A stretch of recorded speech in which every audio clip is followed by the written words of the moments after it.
Morning. So this is hopefully my last trip to the mechanic.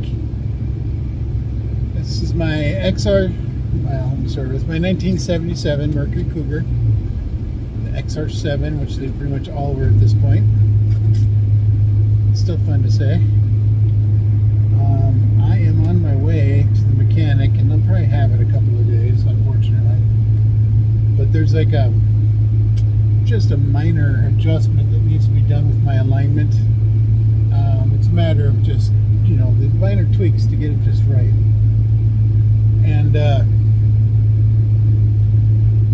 I get the alignment done. It's just out just barely enough to be annoying.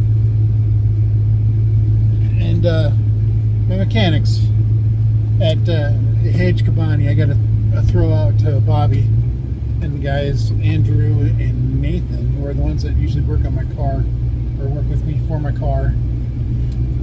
They're great guys. And look, if you've got a classic or any car, I highly recommend you bring it there, because I first met them with my 2015 Dodge Ram, and my transmission went out, and the response to me was that good luck getting a transmission. You might as well salvage the truck because they're all on back order. It's a nationwide problem. You aren't going to find it. I like the truck. I didn't want to get rid of it. It's the only new truck I think I want, to be honest with you. And even then, I would never buy anything that new again. But we have it. We like it. And I want to keep it in good shape. So my wife had a lead from somebody that worked with H. Cabani. So we went there and asked them, and boom, like within a day, they had it lined up. Bobby had it lined up for me. He had a transmission, had it warranted, and it had all kinds of, it wasn't brand new, but it worked. And they went through it and put it in, had it done in like 2 days. Pulled out, put in, reprogrammed, readjusted. I had brakes and, a whole bunch of other stuff done to it as well. And these guys had it in and out, and there hasn't been a lick of problem with that truck. And it's running, believe it or not, it is running better than it was when I first got it at 53,000 miles. So whatever they did, it was magic. I highly recommend them for your vehicle. And with this Classics, I've talked to 5 different people. I talked to 5 different people about working on my car. And here's why I need help. I'm kind of disabled, kind of. I had 2 back surgeries last year. I had a spinal fusion that didn't take. It had to be redone. And I've been off of work for 2.5 years almost now. And I'm just now cleared to go back, so I'm trying to get another job. If you know of anything, let me know. So because of that, just, the typical stuff I used to be able to do, I can't do anymore. And I've tried, and I'll still continue to try, but it hurts me. I pay for it severely. So I sought help. And these guys came to the rescue, and they have not given up on me at all. At all. Most mechanics would just say, look, this is just out of our wheelhouse, which they've told me once, but rather than just let me go, they found somebody to help me fix it. I can't say enough good about these guys, H. Cabani. But then the last thing I kind of wanted to share while we're trucking down to drop my car off this morning. Why did I get this car? Well, the reality is in the last 2 years I've been down. I remember thinking back to when I was a kid, and my dad and me and my brother and my brother-in-law and everybody was involved. I got a 59 Chevy Apache that was pulled out of a farmer's field. The yoke had twisted on it, and it hadn't been fired up for probably 20-25 years. And my dad and my brother and everybody, they got together. We got that thing going. Got a new yoke put on the drive shaft in the junkyard. And man, that thing smoked like you would believe, but it was the most fun I ever had. It was the best childhood you could hope for. And my dad and I and my brother, we worked on that together. So we were doing revive and drive kind of things way before. I mean, this was 1990, 91.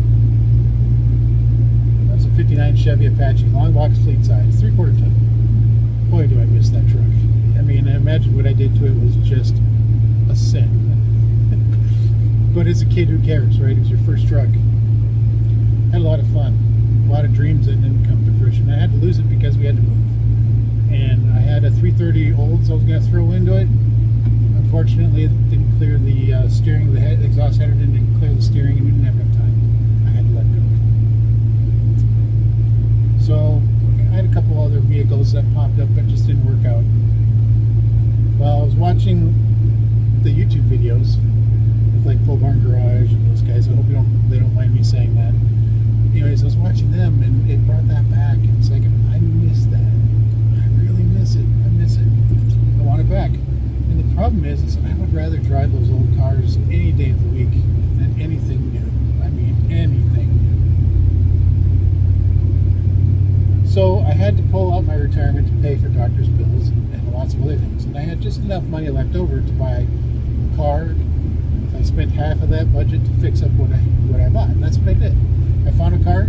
I found this Mercury Cougar, which at the time I bought it because nobody was supposed to like it. It was supposed to be a mundane vehicle that nobody cared about, right?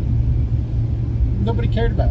And it looked nice. Don't get me wrong, that's why I bought it. But I had enough of a budget to put money into it and fix the problems. I didn't know that it had a rod knock. I didn't know that's what it was. So when I got back here with it, I'm trying to find mechanics to help me, and nobody would touch me. I talked to 5 mechanics. It's got a carburetor. Don't even know how it works. I ain't even gonna touch a car. I mean, 5 mechanics. And then there was a place here in Blaine where I live that the shop, they wouldn't even answer their phone, and their specialty was working on vintage vehicles. They wouldn't even answer their phone, and I couldn't even get their help. So I didn't know what to do. Thankfully, my brother-in-law knew a guy who's down in Hastings. I'm not going to say your names because I don't know if you want me to divulge this information that's personal. But guru, especially Ford guru, and somebody I admire, and somebody I just, man, I wish I had his knowledge base. He's well known in the area, I believe, and he's well known to even these YouTubers that I enjoy watching. So the content creators.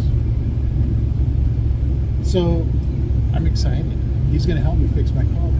I'm going to get the lower end worked on. I'm going to get a crankshaft kit put into it.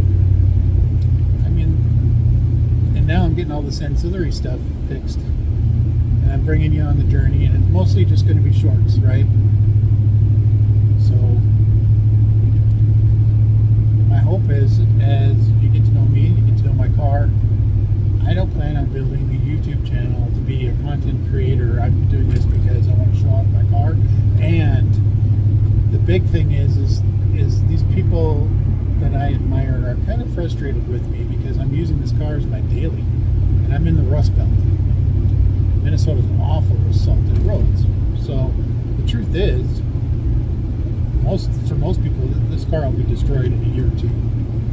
Because nobody's going to take care of it. Nobody's going to wash it like it needs to be washed. Try to get the salt out of the corners and the edges and underneath the trim. And I want to earn their respect. So I'm here to post everything I'm doing, not to annoy them, but to gain their respect because they're important to me, especially in the car community. And to those of you that are questioning this that might like my car, I'm doing it for the car because the car is fun and it's about building memories with me, my son, and my daughter, and my wife, and my other daughter, and maybe even my grandson. So I hope you follow along just for that sake, not because I'm trying to build a name for myself. But I'm having a lot of fun with the car. I'll show you the things that I'm doing, but hopefully they're improvements and not just, that's stupid. Why, right? So, all right, I've talked enough here. I'm going to focus on the road and enjoy the snowstorm in the last drive before I lose my car for probably another week. It's not a priority, right, when other cars pay a lot more money and I get it. Still, H. Kabani, good stuff.